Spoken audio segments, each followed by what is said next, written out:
Good morning to all. आज हम लोग अभ्यास में पढ़ेंगे बेटा संधि। बेटा अभी रिवीजन तो बहुत ज़रूरी है, लेकिन मैं सेटिस्फाइड नहीं हूँ कि लास्ट चैप्टर जो हमने आपको पढ़ाया ना संधि, वो मुझे मैं बहुत सेटिस्फाइड नहीं हूँ। आप सेटिस्फाइड हैं अपने क्लास से? आप समझ गए थे अच्छी तरह से संधि किसे कहते हैं और संधि के भेद? हाँ, प्रॉब्लम होगा बेटा। संधि का बहुत छोटा रूप आपने पढ़ा था। धीरे धीरे आपका वो जो भी आप व्याकरण में पढ़ रहे हैं ना, धीरे धीरे वो रूप आपका बृहत होता जाएगा। तो बृहत रूप में अभी हम पढ़ेंगे। तो एक बार मैं फिर से चाहती हूँ कि आप लोगों को संधि समझा दूं, इसीलिए हमने कहा कि आप पेन और पेपर लेके बैठेंगे। ये तो आप जानते हैं कि संधि किसे कहते हैं। दो ध्वनियों के मेल से जो विकार उत्पन्न होता है वह संधि कहलाता है, या दो वर्णों के मेल से जो विकार उत्पन्न होता है वह संधि कहलाता है। ठीक है। संधि के 3 भेद होते हैं। उस दिन हमने आपको 2 ही बताया था, मुझे लगा कि आपको तीसरा अभी नहीं पढ़ना है तो नहीं बताऊं, लेकिन आज मैं चाहती हूँ कि मैं भेद बता दूं और उसके बाद जो आपको पढ़ना है उसको बताऊं। तो संधि के 3 भेद होते हैं: स्वर संधि, व्यंजन संधि और विसर्ग संधि। अब स्वर संधि किसे कहते हैं, क्योंकि आपके बुक में वो पूरा चैप्टर जो है वह संधि के भेद पर ही आधारित है। तो जब तक आप जानेंगे नहीं कि कहाँ पे किसका इस्तेमाल किया जाता है, तब तक आप सही ढंग से संधि नहीं कर पाएंगे। आपको मेरे लेक्चर के बीच में अगर कुछ लगे कि ये इंपॉर्टेंट लाइन है तो आप पेन पेपर से उसको नोट करते चलिएगा पेपर पे। ठीक है। तो स्वर संधि किसे कहते हैं?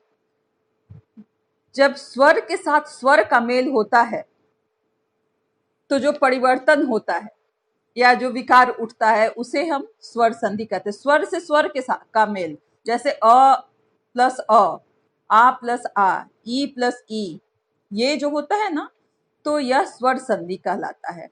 जब स्वर से स्वर का मेल होता है, जैसे विद्यालय, विद्या जोर आलय, विद्या में आ हुआ और आलय में आ हुआ, आ का मिलन हुआ तो यह स्वर संधि हो गया। हाँ, मुनीन्द्र, मुनि ई हुआ और प्लस इंद्र, ई का मिलन हुआ। हाँ, तो मुनीन्द्र छोटी, दोनों में छोटी ई लगेगा। मुनीन्द्र हुआ।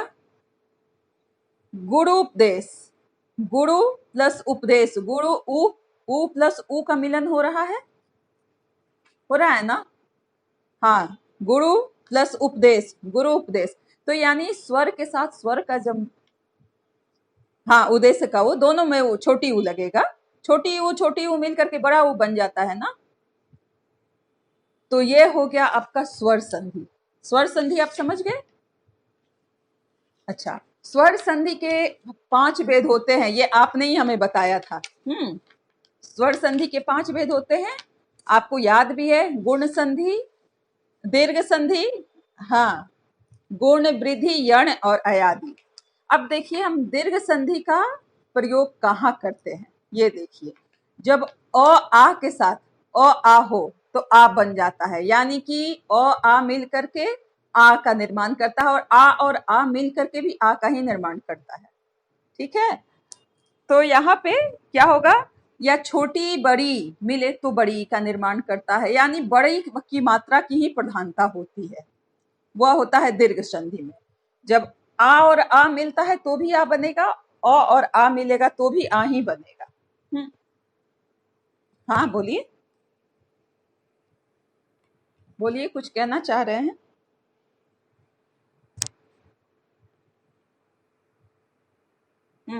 तो ये आप समझ गए गुण संधि में क्या होता है। अब आप देखिए, इसी तरह से आपका दीर्घ संधि है। दीर्घ संधि के क्या फॉर्मूले हैं? अ प्लस अ, या अ आ के साथ री हो तो री, अरे जैसे ऋषि शब्द आप लिखते हैं ना, ऋषि,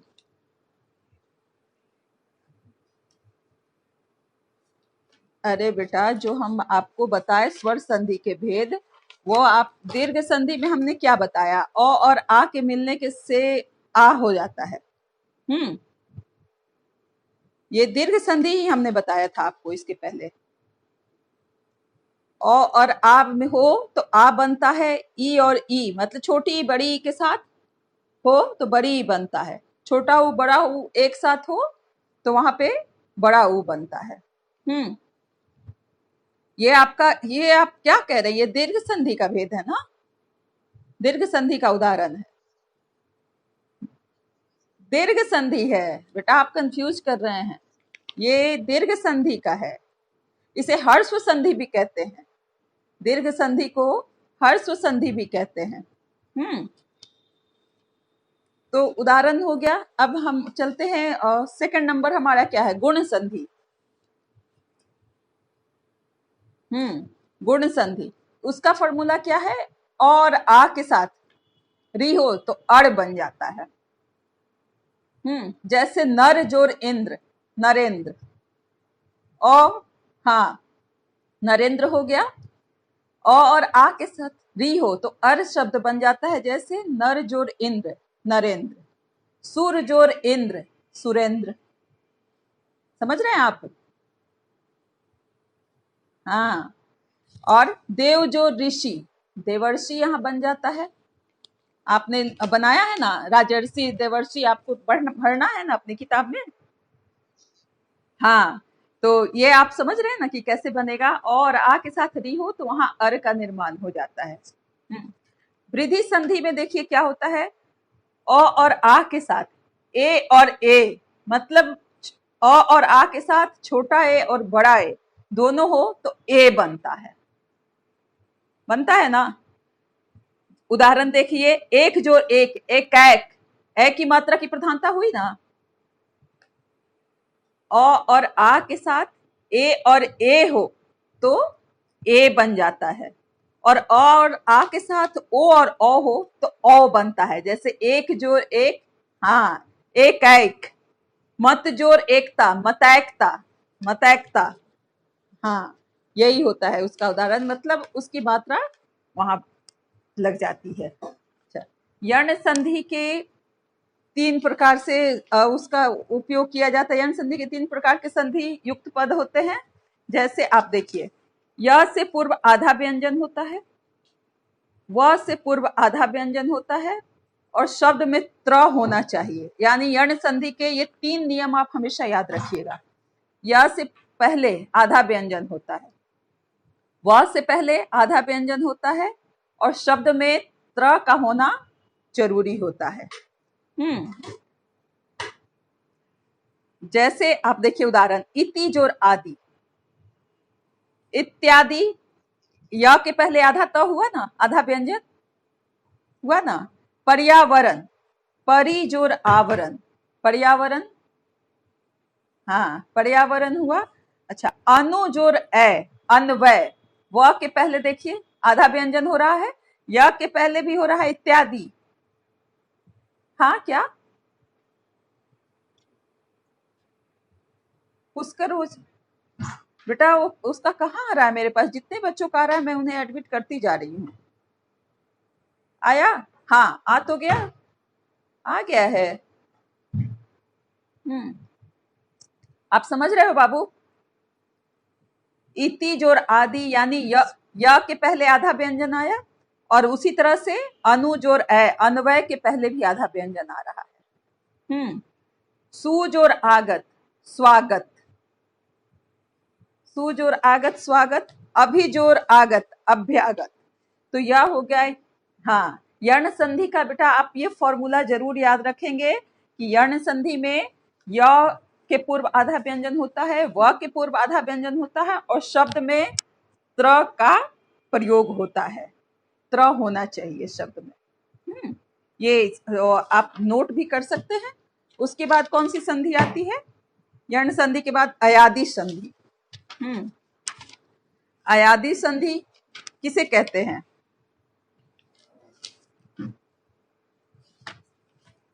इसमें ओ के बाद अ आता है तो वह बन जाता है।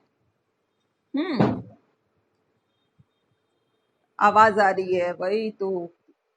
किसी के यहाँ किसकी आवाज आ रही है बताओ बेटा, मैं म्यूट कर देती हूँ सबको। हम्म।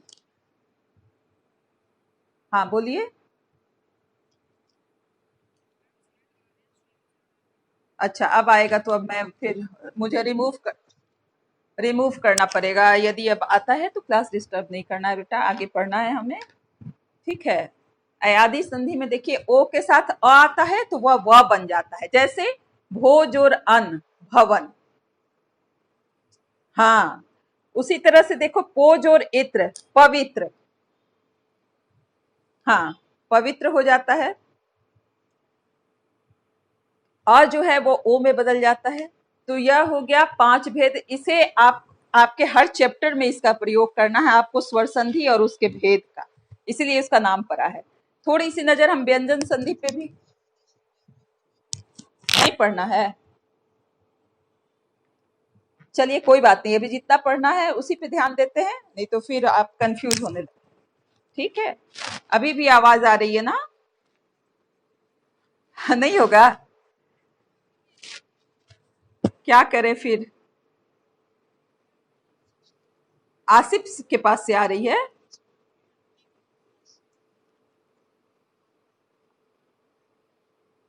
आसिफ, बेटा आसिफ आपकी मम्मी भी एक बार कॉल की थी ना, आपकी तरफ से डिस्टरबेंस हो रहा था, फिर मुझे मजबूरन आपको भी ये करना पड़ेगा। मन नहीं है बेटा, क्लास मत करो, चुप होके सुनो। हालांकि मन नहीं है क्या, क्लास तो आपको करनी है ना। कहाँ देख रहे हैं आपकी स्थिति पूर्णतः लॉकडाउन फिर से होने जा रहा है। कैसे पढ़ाई करोगे, कैसे रिजल्ट लाओगे? मन को समझाओ। और हाँ, बहुत जरूरी है बेटा पढ़ाई करना। थोड़ा सा व्यंजन संधि पढ़ लेते हैं। मुझे लगता है व्यंजन संधि आप 7th क्लास में भी पढ़े हैं शायद। हाँ, देशभक्त पूर्व में शायद था। अभी भी देख लेते हैं। जब व्यंजन को व्यंजन या स्वर के साथ मिलाने से जो परिवर्तन होता है उसे व्यंजन संधि कहते हैं। व्यंजन को व्यंजन से मिलाने से या व्यंजन के साथ स्वर को मिलाइए, क्योंकि व्यंजन स्वर के बिना संपूर्ण होता ही नहीं है। आप तो ये मानते हैं ना कि स्वर से स्वर को मिलाया जाता है, वह स्वर वर्ण कहलाता है, और स्वर से व्यंजन का मिलन होता है, व्यंजन और स्वर को भी जब मिलाया जाता है तो व्यंजन वर्ण का निर्माण। तो व्यंजन संधि भी उसी प्रकार है कि जब व्यंजन से, देखो बेटा किसके पास से आवाज बहुत डिस्टर्ब कर रहा है, किसके पास से आ रही है ये आवाज?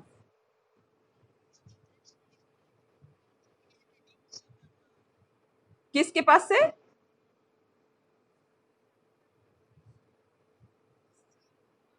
सार्थक तो पढ़ने वाला बच्चा है बेटा, क्यों ऐसी आवाज आ रही है?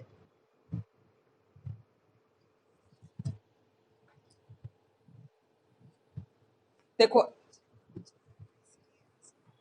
तो ऐसी बात है बेटा, तो आप दरवाजा बंद कर दो ना, दूसरी जगह से क्लास करो। सारे बच्चे आपकी वजह से डिस्टर्ब हो रहे हैं। हम्म। सारे बच्चे आप क्यों सबके डिस्टरबेंस का कारण बनते हैं? देखिए आगे, जब व्यंजन को व्यंजन से या स्वर के साथ मिलाया जाता है तो जो परिवर्तन होता है उसे हम व्यंजन संधि कहते हैं। जैसे जगत जोड़नाथ, जगत त, हाँ जगन्नाथ हुआ। हाँ, तो जगन्नाथ में क्या हुआ? त प्लस न मिला ना, तो न बन गया। अच्छा, सत जोड़ जन, सज्जन। रूल तो यहाँ व्यंजन से व्यंजन को मिलाया जा रहा है, आप देखिए ना, यहाँ व्यंजन से व्यंजन को मिलाया जा रहा है। सत्य जोड़ जन, त प्लस ज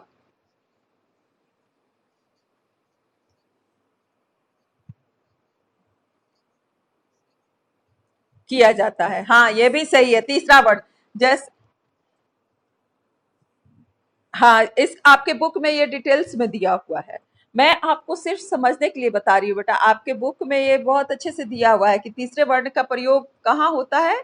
पहला वर्ण जब तीसरा हो तो वहां पे पहले वर्ण का प्रयोग होता है, पंचम वर्ण का प्रयोग कहाँ होता है, ये आपके बुक में डिटेल से। मैं यहाँ व्यंजन संधि सिर्फ समझने के लिए कुछ बाहरी उदाहरण से आपको बता रही हूँ। ठीक है, आपके बुक में वो डिटेल्स में है, लेकिन ये चूंकि बुक में अभी हमें वो चैप्टर पढ़ना नहीं है, विसर्ग अभी व्यंजन संधि तो पढ़ना नहीं है ना। मैं अलग से आपको ये बता रही हूं। तो यहाँ त और ज मिला, त और ज के मिलने से यानी कि दोनों जो है वो व्यंजन ही मिला। उसी तरह से देखिए अब स्वर व्यंजन कैसे मिलता है। आच्छादन, आ प्लस छादन, आ आपका स्वर हो गया और छादन व्यंजन हो गया, तो आ और छा मिला ना, तो तीसरा वर्ण यहां पे आ गया ना, च, आधा च, तब छादन बनेगा ना, तो यह हो गया आपका व्यंजन संधि।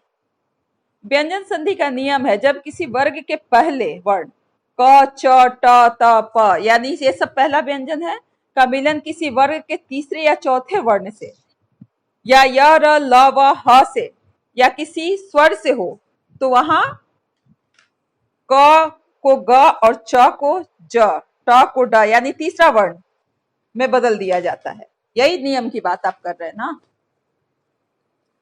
हाँ, यही होता है। अच्छा, अब आइए विसर्ग संधि भी जान लेते हैं।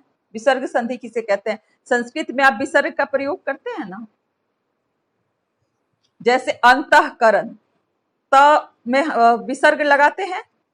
हिंदी में भी है, चूंकि देखो हिंदी और संस्कृत, संस्कृत की ही बेटी हिंदी मानी जाती है, तो अब हमारे हिंदी में बहुत सारे शब्द जो हैं वह संस्कृत से ही आए हुए हैं, आए हैं ना। जैसे सूर्य से सूरज, सूर्य, मयूर, दधि, तत्सम सब जितना भी हम पढ़ते हैं, सर्प, अग्नि, ये सारे शब्द जो है वह संस्कृत से हिंदी में आए हैं ना, ये जितने भी तत्सम शब्द हैं। तो उसी तरह से अंतःकरण, त में हलंत लगा, सॉरी विसर्ग लगा, अंतःकरण वो बन गया। निरक्षर, निह जोर अक्षर, निरक्षर, विसर्ग का प्रयोग हुआ। निष्पाप, निह जोर पाप, निष्पाप, तो ये विसर्ग लगा जो भी।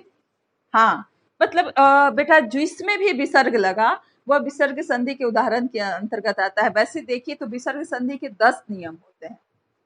विसर्ग के साथ च या छ के मिलन से विसर्ग के जगह पर श बन जाता है। च और छ मिलता है तो वह श बन जाता है। तो जैसे निश्चय, निह जोड़ चय, निश्चय, विसर्ग से पहले अगर अ और बाद में अ अथवा वर्णों के तीसरे, चौथे, पांचवें वर्ण अथवा य, र, ल, व हो तो विसर्ग का ओ बन जाता है। जैसे मनः जोड़ अनुकूल, मनोनुकूल हुआ ना। ये बेटा ये आप थोड़ा सा डिटेल में किताब से लेके बैठेंगे तभी आप समझ पाएंगे। अभी चूंकि पढ़ना नहीं है इसलिए बहुत डिटेल में मैं नहीं बता रही हूँ, मोटा मोटी तौर पे आपको बता दे रही हूँ कि कैसे होता है। इसमें पहला वर्ण जो है वह तीसरे वर्ण में बदल जाता है। इसके एक नियम के अंतर्गत ये भी आता है कि इसमें पहला वर्ण जो है, जैसे क जो है वह ग में बदल जाता है। जैसे दिक जोर अंबर, दिगंबर बन जाता है। तो ये सब आपके विसर्ग संधि के नियम हैं। तो विसर्ग संधि तो अभी हमें पढ़ना नहीं है, डिटेल में जाते हैं। संधि और स्वर संधि जो हमने आपको बताया, स्वर संधि के 5 भेद, उसमें कहीं कोई परेशानी है आपको? नहीं है ना? अच्छा, अब आप बताइए, आपका वो चैप्टर उस दिन अभ्यास वाला कंप्लीट हो गया था या कुछ रह भी गया? कुछ छूट भी गया था? नहीं छूटा था, मुझे लगता है शायद बीच में ही हमारा टाइम ओवर हो गया था।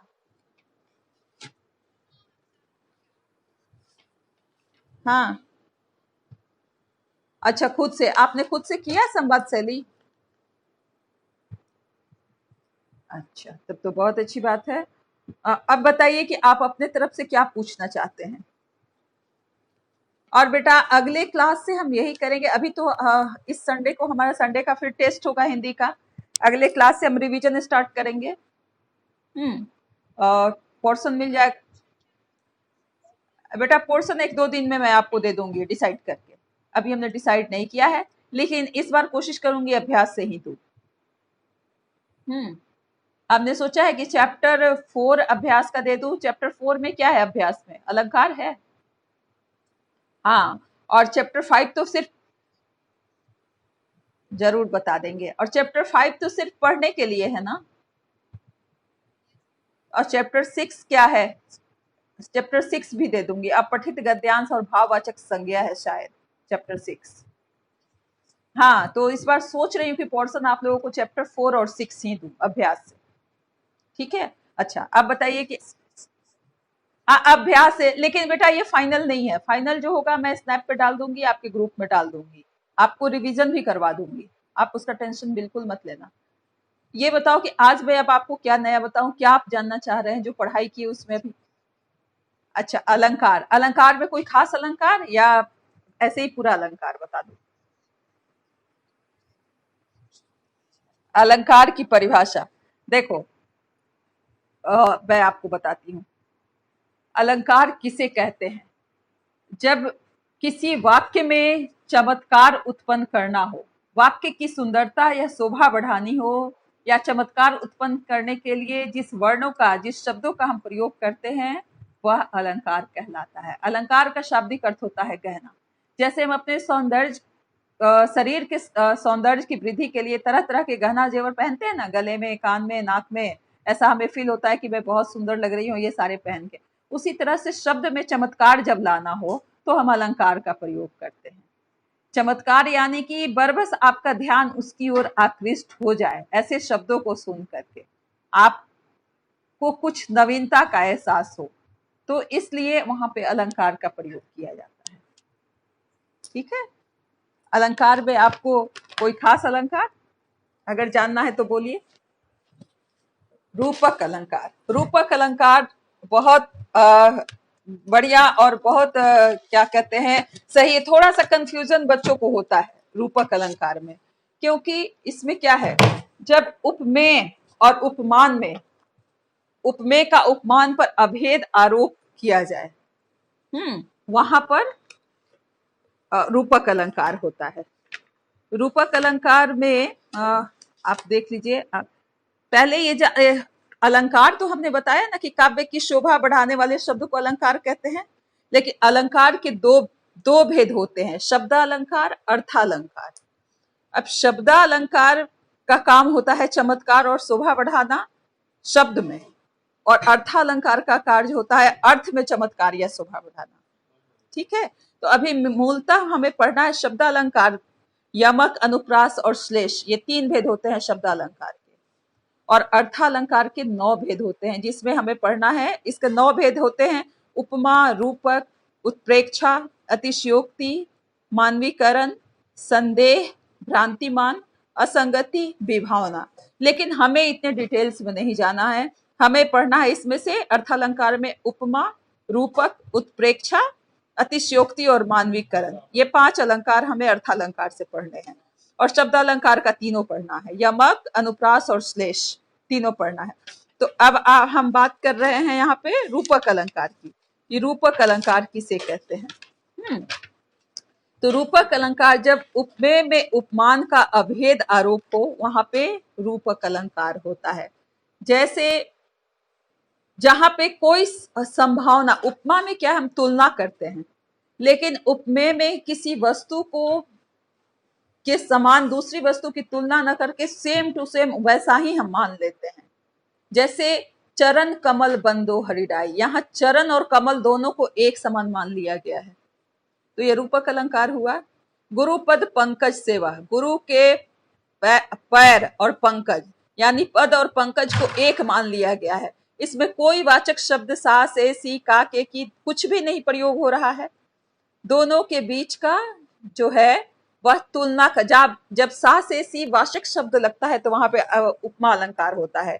किंतु जब वाचक शब्द ना रहे, दोनों के बीच में कोई तुलना ही ना रह जाए, बिल्कुल एक मान लिया जाए।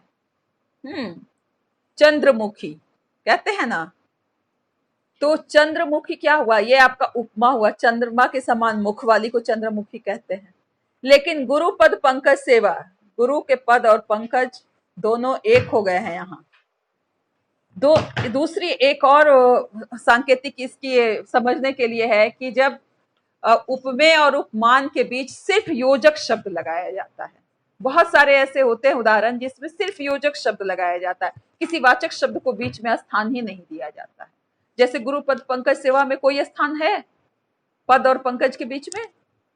नहीं है। चरण कमल बंद। हाँ, बुरे बहे अनेक। मन की तुलना यहाँ सागर से की है, मन को सागर मान लिया गया है। मन सागर, मनसा लहरी, और हम मन में उठने वाली भावनाओं को लहर मान लिया गया है। मन को सागर और भावनाओं को लहर मान लिया गया है। बुरे बहे अनेक, और इसमें बहुत सारी भावनाएं जो है एक साथ हिलोरे लेती हैं, तैरती है। जैसे सागर की लहरें जो है वह हिलोरे लेती है ना, उसी तरह सागर में हिलोरे लहरें जो है हिलोरे लेती रहती है। उसी तरह हमारे मन में अनेक अच्छी बुरी भावनाएं जो है वह आती जाती रहती हैं लहरों की तरह, क्योंकि हमारा मन सागर है और हमारी मनसा जो है यानी भावनाएं जो है वह उसमें लहर का काम करती है। तो ये बताया गया है। और भी कोई उदाहरण है? और भी कहीं ऐसा लग रहा है? ये समझना चाहिए। अभी आप समझे कि नहीं, पहले ये बताइए।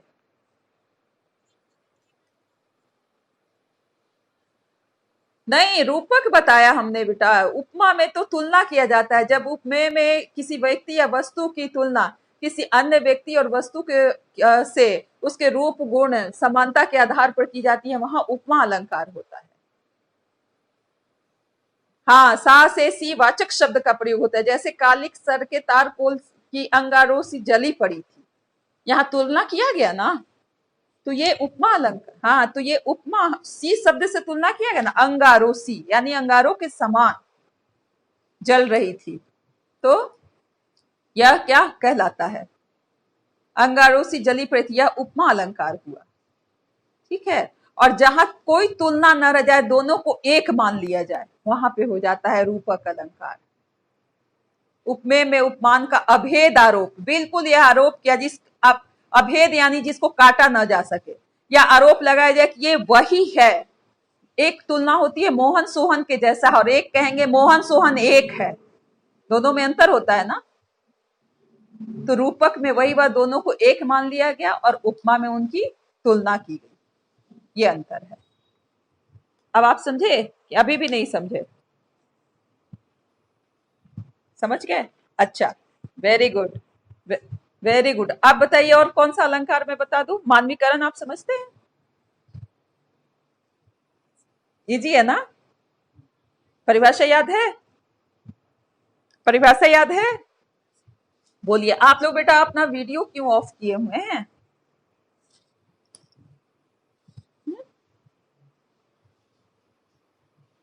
वीडियो ऑन कीजिए अपना। बताइए किसे कहते हैं मानवीकरण अलंकार? किसे कहते हैं?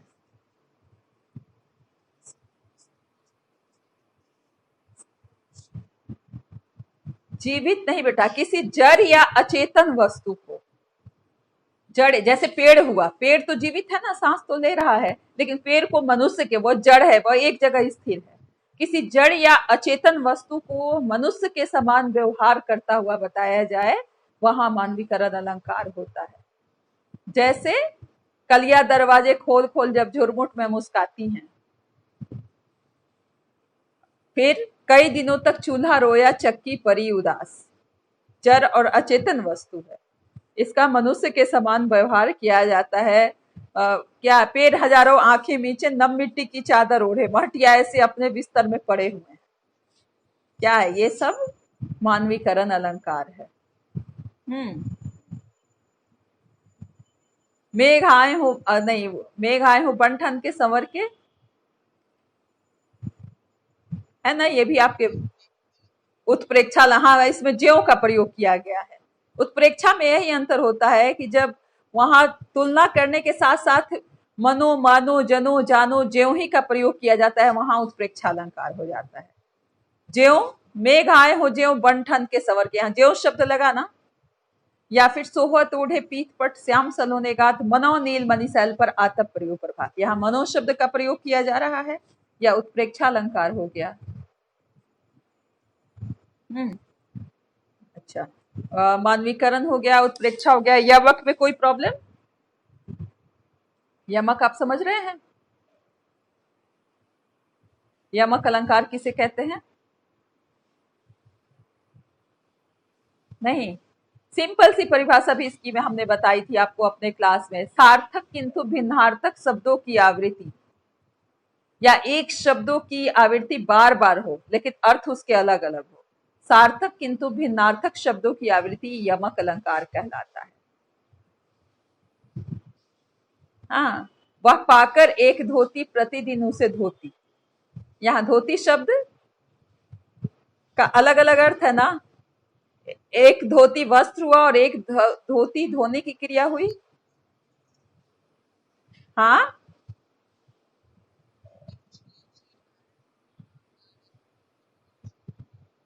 श्लेष अलंकार का उदाहरण है।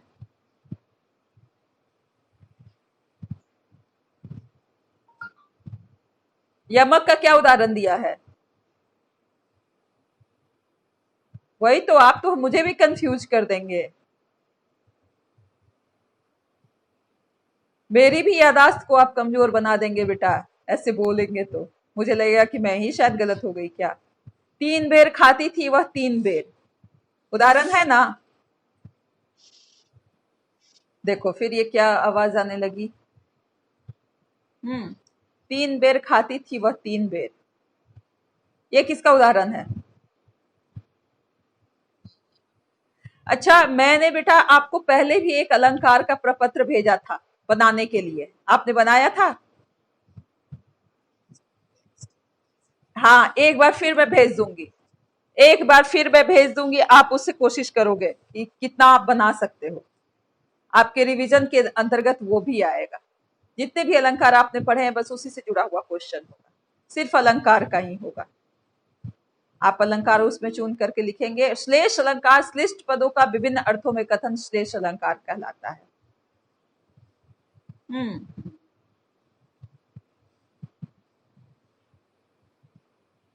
तो यहाँ श्लेष अलंकार जो, अश्लेष अलंकार का एक उदाहरण बताइए। हाँ, लूट लिया माली ने उपवन, यहाँ माली शब्द में है ना, एक बगीचे का रखवाला और एक सृष्टि का रखवाला। माली शब्द के 2 अर्थ हो रहे हैं। देती बार बार है, पट शब्द का 2 अर्थ हुआ। पट का अर्थ वस्त्र, यानी कि वह नायिका जो है वह समझती है कि कोई उससे कपड़ा मांगने के लिए आया है, और दूसरा अर्थ हुआ कि वह दरवाजा मांगने वाले को देख करके वह दरवाजा बंद कर दे रहे। एक पट का अर्थ हुआ किवाड़ दरवाजा और एक पट का अर्थ हुआ वस्त्र। मांगने वाले को देख करके नायिका दरवाजा बंद कर देती है, या किसी कपड़ा मांगने वाले को वह देखती है तो दरवाजा बंद करती है। पट का यहाँ 2 अर्थ हुआ, एक शब्द हो अर्थ अलग अलग हो, विभिन्न अर्थों में। एक और है आपके पास उदाहरण आपके कविता में, शायद आपने अभी वो पढ़ी है कि नहीं, कि जो गति दीप की सो गति फूल कपूत गति होए, बाड़े उजियारे लगे बढ़े अंधेरों होए। ये भी श्लेष का ही उदाहरण है।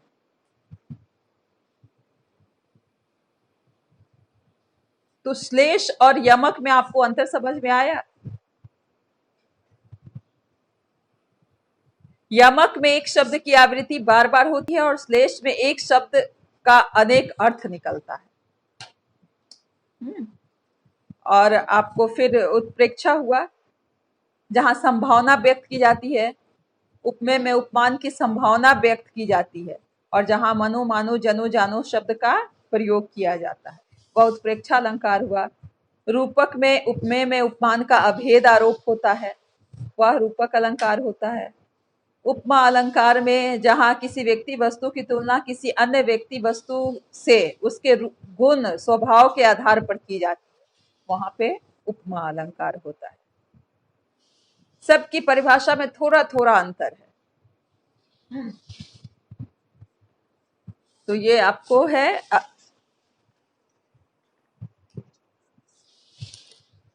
कौन सा अलंकार? अच्छा, जो हमने अर्थालंकार के भेद बताए थे आपको। इस साल नहीं बेटा, आपको शब्दालंकार पढ़ना है, यमक, अनुप्रास, श्लेष, और अर्थालंकार में 5 पढ़ना है, उपमा, रूपक, उत्प्रेक्षा, अतिशयोक्ति और मानवीकरण।